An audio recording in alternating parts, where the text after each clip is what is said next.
Hi everyone, പുതിയൊരു വീഡിയോയിലേക്ക് സ്വാഗതം. അതായത് നമുക്ക് ഇന്നത്തെ വീഡിയോ നമ്മൾ ഡിസ്കസ് ചെയ്യുന്നത് വെച്ചാൽ UK പുതിയ എമിഗ്രേഷൻ സാലറി ലിസ്റ്റ് വന്ന കാര്യം നമ്മൾ എല്ലാവരും അറിഞ്ഞിട്ടുണ്ട്. പലരും അതിനെപ്പറ്റി വീഡിയോസും കാര്യസും ഞാനും യൂട്യൂബിലും ഇൻസ്റ്റഗ്രാമിലും പലയിടത്തും കണ്ടു. എന്നാൽ ഇതുകൊണ്ട് നമുക്ക് സ്റ്റുഡൻസിന് എന്താണ് ഗുണം എന്നുള്ളതാണ് നമ്മൾ നോക്കേണ്ടത്. കാരണം എന്ന് വെച്ചാൽ നമ്മൾ കൂടുതലായിട്ട് സ്റ്റുഡൻസ് ആണ് ഇവിടെ ജോലി നോക്കുന്നവർ.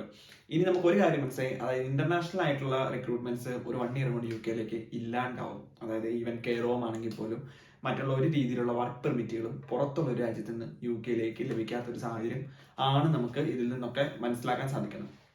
ഇതിനകത്ത് ആദ്യത്തെ കാര്യം എന്ന് വെച്ചാൽ സാലറി ത്രഷോൾഡ് ഇൻക്രീസ് ചെയ്തു എന്നുള്ളതാണ്. അതായത് 38,000 പൗണ്ട് മുകളിലുള്ള സാലറികൾ മാത്രമേ ഇനി സ്പോൺസർഷിപ്പുകൾ മറ്റുള്ള വർക്ക് വിസകൾക്ക് ലഭിക്കത്തുള്ളൂ. നേഴ്സുമാരെ NHS വിട്ടോ ബാക്കിയുള്ള വർക്ക് പെർമിറ്റുകളുടെ കാര്യമാണ് പറഞ്ഞത്. ഇപ്പൊ കെയർ ഹോമിലാണെങ്കിലും ഇപ്പൊ ഷോർട്ട് ഓക്യുപ്പേഷൻ സിസ്റ്റം ഉള്ളതുകൊണ്ട് 23,000 പൗണ്ട് ഉണ്ടെങ്കിൽ കെയർ ഹോമിൽ സ്പോൺസർഷിപ്പ് കിട്ടും. അല്ലാത്തുള്ള സ്പോൺസർഷിപ്പുകൾക്ക് എല്ലാത്തിനും 38,000 മണ്ടയിലേക്കുള്ള ഒരു ത്രഷോൾഡ് ആക്കിയിട്ടുണ്ട്. ഇനി സ്റ്റുഡൻസിന് എന്ത് എന്നുള്ളതാണ് ഇതിൻ്റെ അകത്തെ ഒരു കാര്യം. അതായത് സ്റ്റുഡൻസിന് ഇതിൻ്റെ അകത്തേക്ക് വെച്ചാൽ ന്യൂ എൻട്രൻ റൂട്ട് എന്ന് പറഞ്ഞ പരിപാടി ഉണ്ട്.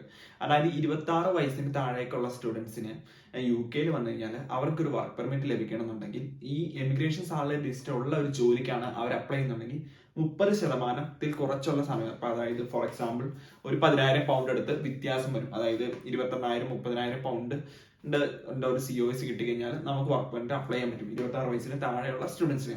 അതുകൂടാണ്ട് ഇനിയിപ്പോ എന്താ പറയുക, ഈ ലിസ്റ്റിലല്ലാത്ത ഒരു ജോലി ആണെങ്കിൽ പോലും 20% കുറച്ച് മതി. അപ്പൊ അതും ഒരു 31,000 32,000.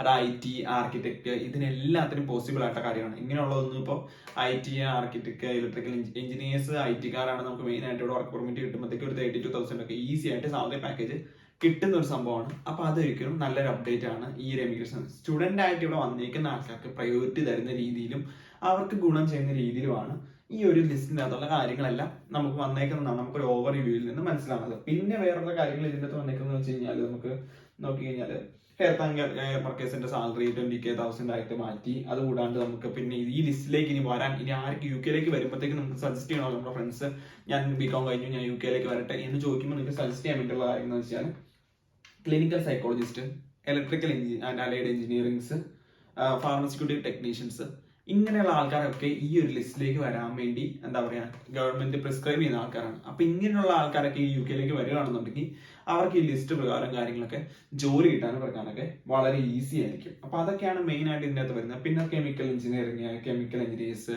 ഗ്രാഫിക് ഡിസൈനേഴ്സ് ഇങ്ങനെയുള്ള കുറച്ച് കോഴ്സസ് ഒക്കെയാണ് ഇതിൻ്റെ അകത്ത് വരുന്നത്. അപ്പൊ ഈ ഒരു അപ്ഡേറ്റ് കൊണ്ട് നമുക്ക് ബേസിക് ആയിട്ട് മനസ്സിലാക്കാൻ എത്ര കാര്യങ്ങളൊക്കെ ഉള്ളൂ. അതായത് 38,000 ആക്കിയ സാലറി ഇനി UK വർക്ക് പെർമിറ്റ് നല്ലൊരു ജോലിക്ക് കിട്ടണമെന്നുണ്ടെങ്കിൽ 38,000 വേണം. അതിന് നമുക്ക് സ്റ്റുഡൻസ് 26 വയസ്സായുള്ള സ്റ്റുഡൻസ് ആണെങ്കിൽ വെയിറ്റേജ് ആയിട്ട് വരുന്നത് വെച്ചാൽ 20% കുറച്ചുള്ള സാലറി മതി. അതായത് ഒരു 32,000 പൗണ്ടിന്റെ COS കിട്ടിക്കഴിഞ്ഞാൽ നമുക്ക് ജോലി കിട്ടും. ഫോർ എക്സാമ്പിൾ ഒരു എഞ്ചിനീയർ സിമ്പിൾ ആയിട്ട് പറയുകയാണ്, നിങ്ങൾ IT ജോലിയാണ്, നിങ്ങളൊരു വെബ് ഡെവലപ്പറാണ്, നിങ്ങളുടെ കമ്പനി ചെന്നു 38,000 ആണ് ജനറലായിട്ട് ഒരു ഡിപ്പെൻഡന്റോ അല്ലെങ്കിൽ ആരെങ്കിലും അവർക്ക് ഹയർ ചെയ്യണമെങ്കിൽ വിസ കൊടുക്കണമെങ്കിലത്തെ ഒരു സിറ്റുവേഷൻ. അപ്പൊ നിങ്ങളൊരു സ്റ്റുഡന്റ് വിസയിൽ UK വന്ന ഒരാളാണ് 26 വയസ്സിൽ താഴെ ഉള്ളതെന്നുണ്ടെങ്കിൽ നിങ്ങൾക്ക് അവിടെ ചെല്ലുമ്പോൾ ഡിപ്പെൻഡന്റ് ആയിട്ട് വന്ന എഞ്ചിനീയർ അപ്ലൈ ചെയ്യുമ്പോൾ ആൾക്ക് 38,000 സാലറി വേണ്ടപ്പോൾ നിങ്ങൾക്ക് അവർക്ക് 20% കുറച്ച് സമയം വരെ ഏകദേശം 7,000 പൗണ്ട് കുറച്ചുള്ളൊരു പേ സ്കെയിൽ നിങ്ങൾക്ക് തന്നാൽ മതി. അപ്പൊ 32,000 എടുക്കുന്ന നിങ്ങളായിരിക്കും ഒബിയസ്ലി അവർ ഹയർ ചെയ്യുന്നത്. അപ്പൊ അങ്ങനെ ഒരു ബെനിഫിറ്റ് നമുക്ക് സ്റ്റുഡൻസിനോട് വന്നേക്കാണ്. ഡിപ്പെൻഡൻസ് ആയിട്ട് വന്ന ആൾക്കാരായിട്ട് ഇനി നമുക്കൊരു കോമ്പറ്റീറ്റേഴ്സ് അല്ല ഒരിക്കലും. അങ്ങനെയുള്ള പല ഗുണങ്ങളാണ് ഈ ഒരു ലിസ്റ്റിൽ വന്നേക്കുന്നത്. ഈ ലിസ്റ്റിലേക്ക് പിന്നെ വേറെ പ്രത്യേകിച്ച് പുതിയ അഡീഷൻസ് ഒന്നും ഇല്ല. Just psychologist, electrical engineers, graphic designers ഇങ്ങനെയുള്ള ആൾക്കാർക്ക് കുറച്ച് ബെനിഫിറ്റ്സ് കൂടിയേ ഉള്ളൂ. നമ്മൾ പഴയ ഷോർട്ടേജ് ഓപ്പണിംഗ്സ് ഒരിക്കലും നമുക്ക് പ്രതീക്ഷിക്കാം. കെയർ വർക്കേഴ്സിന്റെ വിസ 23,000 പൗണ്ടിന് കിട്ടുമ്പോഴും നമുക്ക് സ്റ്റുഡൻസിന് അതും മെച്ചമുള്ള കാര്യമാണ്. അതിൻ്റെ അകത്ത് നമുക്ക് ജോലി കിട്ടും. സ്റ്റുഡൻസ് ആയിട്ട് നിൽക്കുന്നവർക്കും വന്ന് പോയേക്കുന്നവർക്കും ഡിപ്പെൻഡൻസ് കെയർ വിസയൊക്കെ എടുത്ത് കളഞ്ഞത് എന്നൊഴിച്ച് കഴിഞ്ഞാൽ വേറെ പ്രത്യേകിച്ച് പ്രശ്നങ്ങളൊന്നും നിലവിലെ സാഹചര്യത്തിലും ഇല്ല.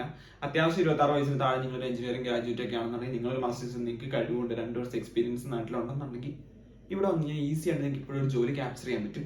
ആ ഒരു കാര്യം ഇതിൽ നിന്ന് നമുക്ക് മനസ്സിലാക്കാൻ സാധിക്കും. ഇതൊക്കെയാണ് ഈ ഒരു ലിസ്റ്റിനെ പറ്റിയുള്ള ജനറലായിട്ട് സാധാരണക്കാരന് മനസ്സിലാവുന്ന രീതിയിൽ ഞാൻ പറഞ്ഞ കുറച്ച് കാര്യങ്ങൾ.